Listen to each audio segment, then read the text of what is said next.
Yes, good morning again, students, and I have some more questions that I've received this week that I'd like to answer. The first is, how do I think people will react after coronavirus is over? Okay, so coronavirus is going to be with us for quite some time. I don't know how we're even going to define when it's over.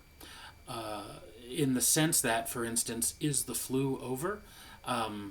Some could argue that the flu is over because we're no longer worried about catching from and dying from the flu in our society to any great extent. Whereas 102 years ago, during 1918, the flu had a pandemic. But why do we think of it as over? Because we take a flu shot every year, or that is, responsible people take a flu shot every year. So it's not over in the sense that we keep having to take a flu shot, and when coronavirus is over, it may not be over because we may need to have a coronavirus shot every year, perhaps for the rest of our lives to keep us healthy and avoid catching coronavirus, at least until we have a reputable treatment.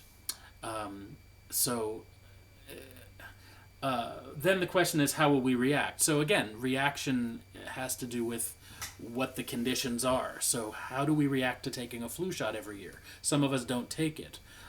I highly recommend that you do. All medical professionals that I've ever met recommend that you do take a flu shot.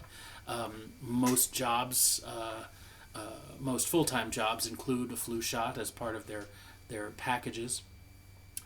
So how will we react when coronavirus is at that point? Some of us may not take a coronavirus shot.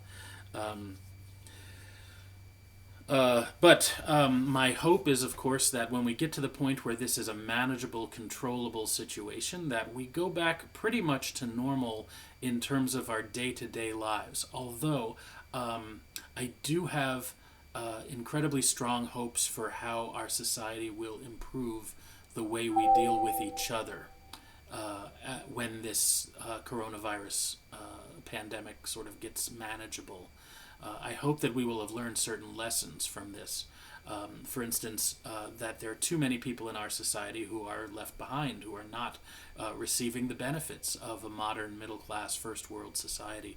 And we need to figure out ways to make those benefits more available to more people.